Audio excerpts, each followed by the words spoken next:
delves into what it is and what it isn't, and what it really means to show up for someone else. And here to share his personal journey and some powerful lessons along the way is Gary Ford, co-founder of Men for Inclusion and the author of The Accidental Sexist, a practical guide to shifting culture in male-dominated sectors and building a truly inclusive workplace. A regular speaker on allyship, Gary recently presented at the UN Women's Conference on Gender Equality in Seoul. And to join me in the conversation is the brilliant Sophie Griffiths, Editor-in-Chief Purpose Officer at TTG Media. Please come to the stage, Gary and Sophie. Thank you.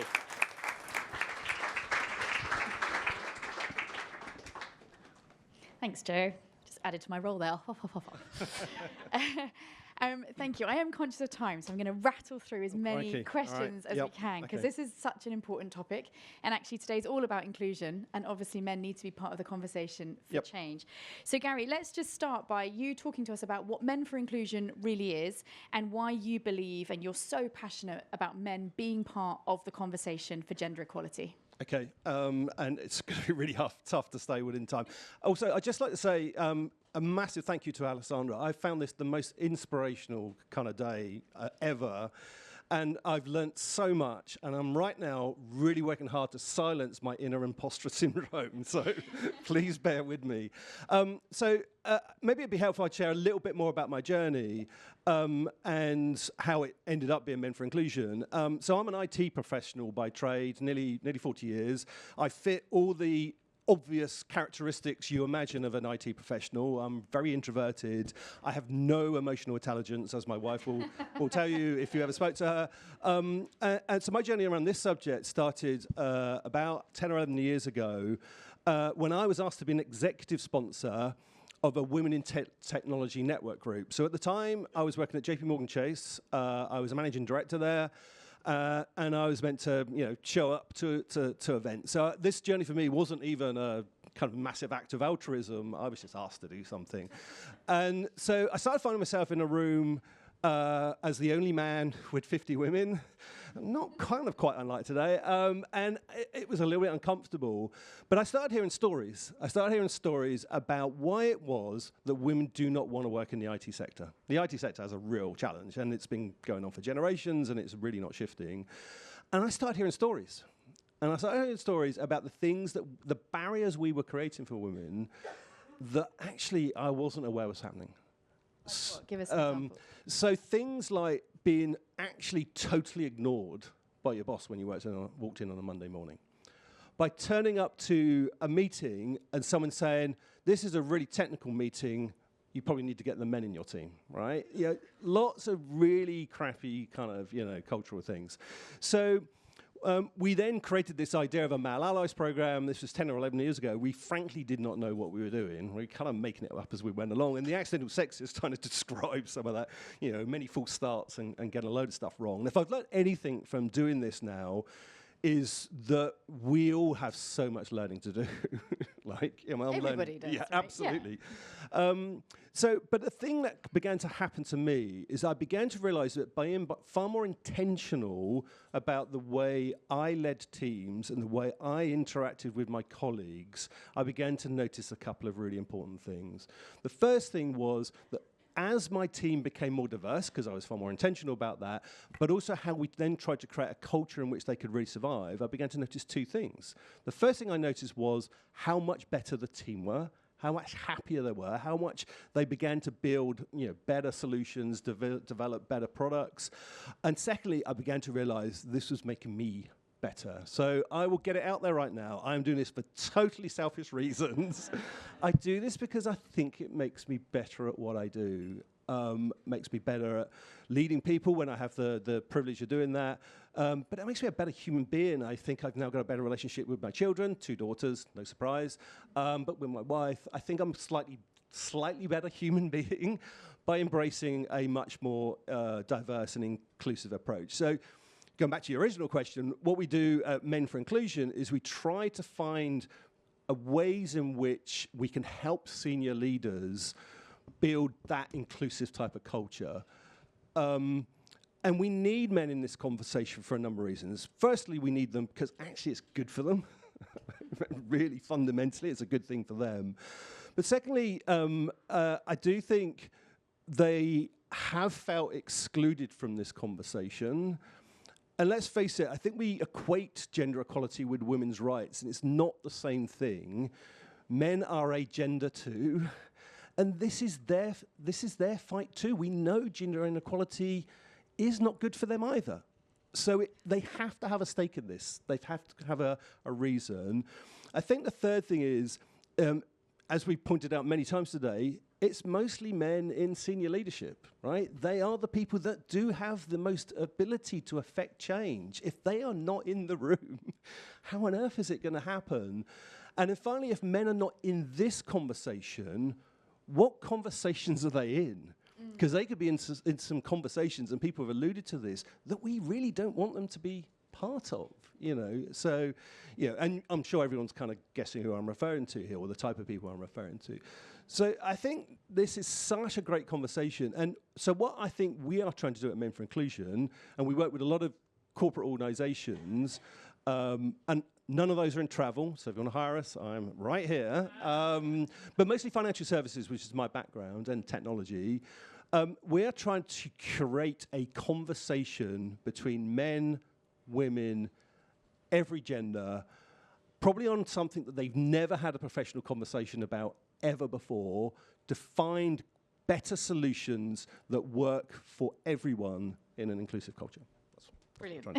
Sorry, long answer.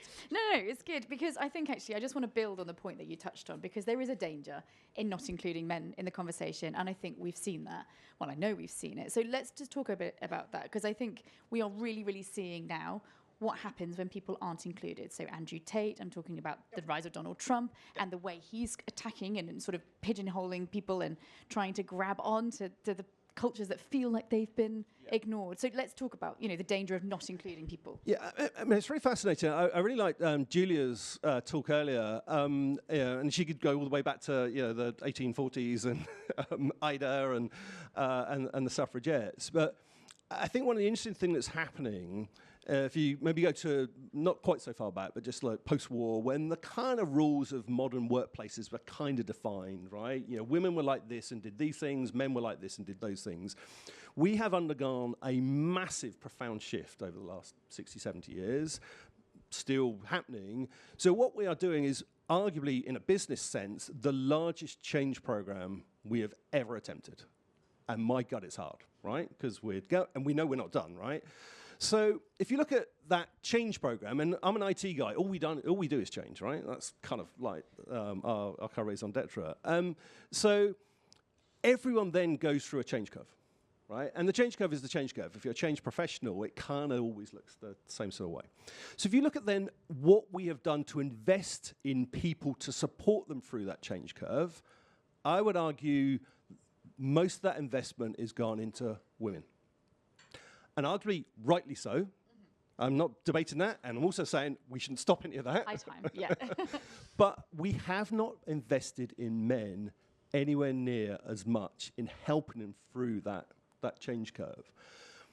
To give you one small example, I do a lot of stuff like this, as you can imagine. I went to a Women in Business conference at the Excel Centre last year, Karen Brady thing, and I counted 13 girls who code type organizations, right? As an IT professional, absolutely happy with that. I will celebrate that.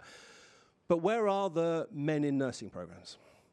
Where are the men in primary school programs?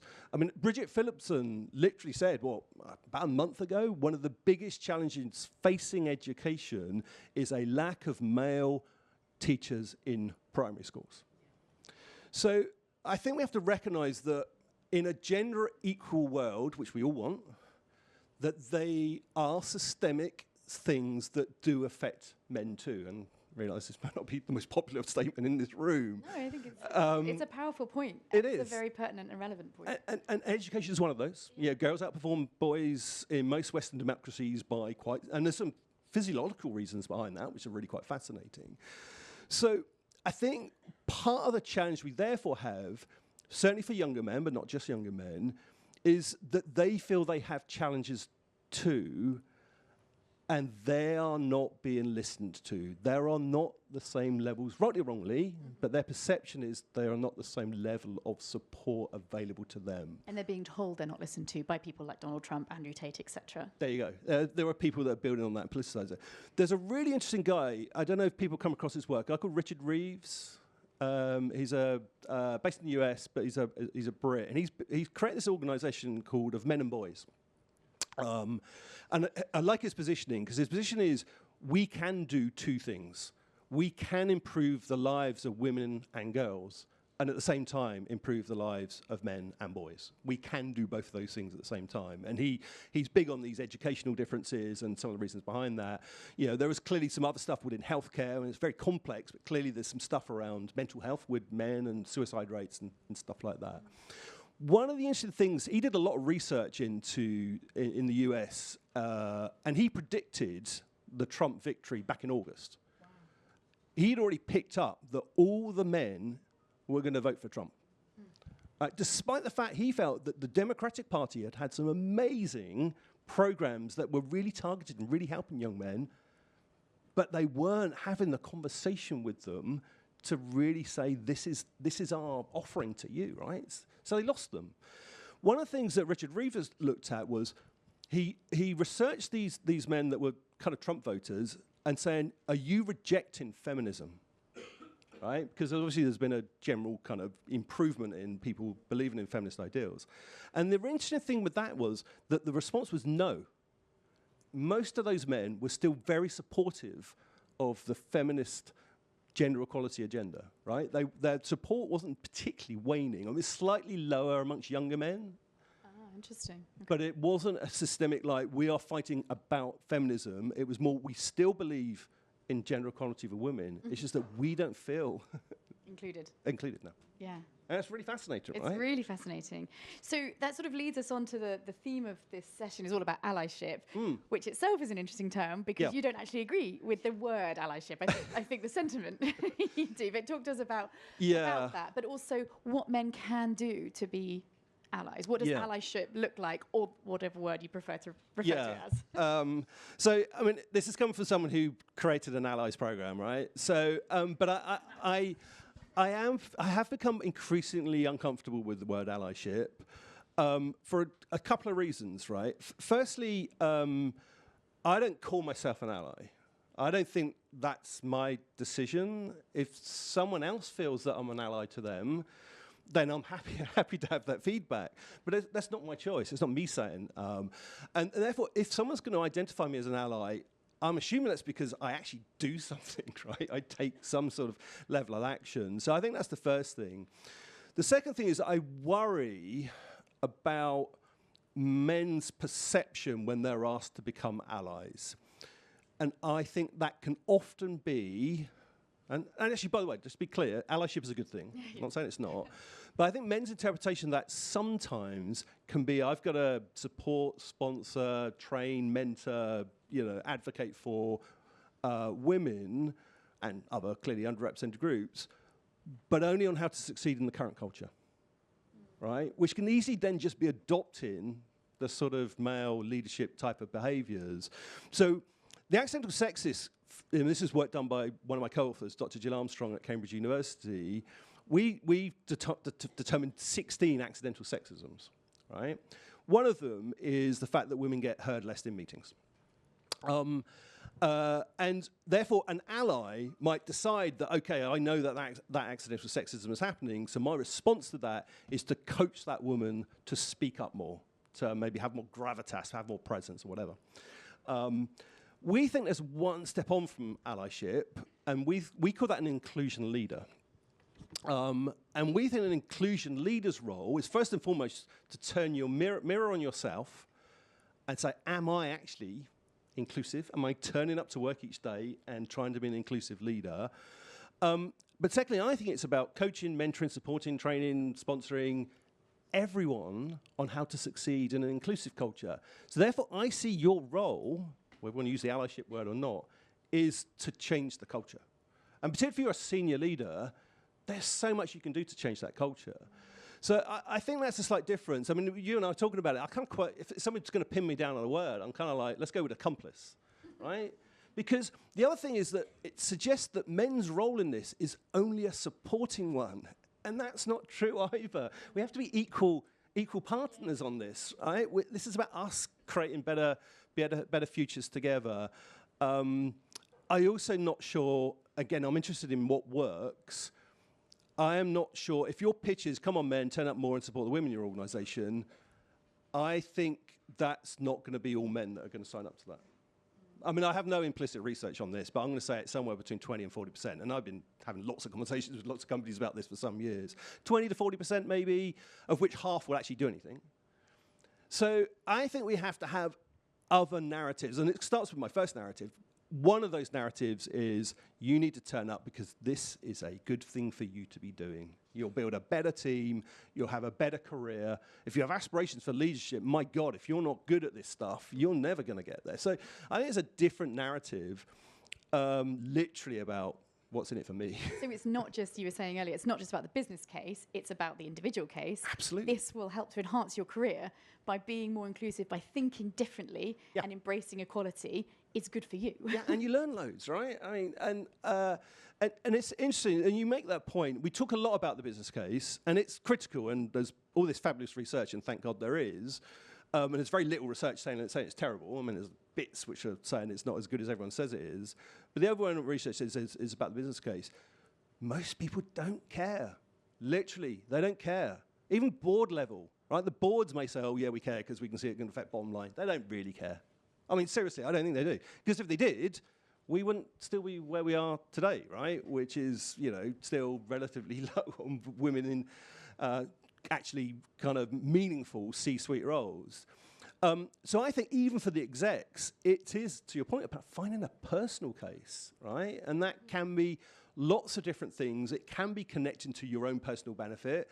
It can be about, you know, realizing the impact of what you do on your loved ones, or maybe seeing the fact that your daughter's about to go into a workplace and, my God, it doesn't want to be as shitty as the one you're in. Yeah.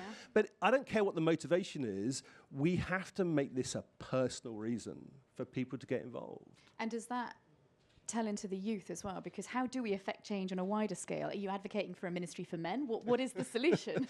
Well, actually, we were joking about that. I don't think it'd be the worst thing in the world with a really specific objective. I mean, it is interesting that many countries do have a ministry for women or ministry for women and equalities or women's health. There is no one country on the planet that has one of those for men, although you'll be unsurprised to hear Norway are considering it, by the way. Really? Yeah, apparently. Yeah. So they've launched a bit of a review into, is that something worth considering, given the crisis in men's mental health and the crisis in boys' education. I think those are the two obvious things. So I don't know all the answers. I think it is much more complex than we give credit for. But I think at the heart of this, to your point, is like we need to come to men and boys with a different narrative. And so many people have said this on the stage today. It does start with us leading with our ears and not leading with our mouths. Yeah, and I guess making sure that the young boys feel that they are heard, that they have those role models that you pointed to. I think we've probably all watched Adolescence and seen the actual dangers there. Yeah, it's funny, actually, because I think this is one of the other challenges, again, with this support for women in this massive change program. I think women now have so many incredible role models. Right, whatever kind of career they want to have, they can see. And I know it's never easy. There's always the kind of work-life dynamic, but there are many incredible female role models. I think it's much harder to find male role models right now, particularly with a very public voice on this subject. And the way men are portrayed in the media is kind of very interesting. Yeah, why is that? Why do you think it's so much harder to think of a good male role? Yeah, I mean, there's one obvious answer to that. There aren't many of them, but I think that's probably a bit harsh. Yeah. But I think, again, it goes back to, I still think we're really grappling with this change curve stuff and how men are still expectant, the expectations for men is still about being the strong, silent type, not being emotional, not showing vulnerability. Is that still the expectation? Because I feel like things are changing and emotions are that much more embraced, and you've got people talking about mental health in a different way. But do you think that's not resonating? I think it's having some impact. Don't get me wrong, but I think there's still a lot more of the stereotype thinking to unpick. Right. I mean, it's deeply rooted in us,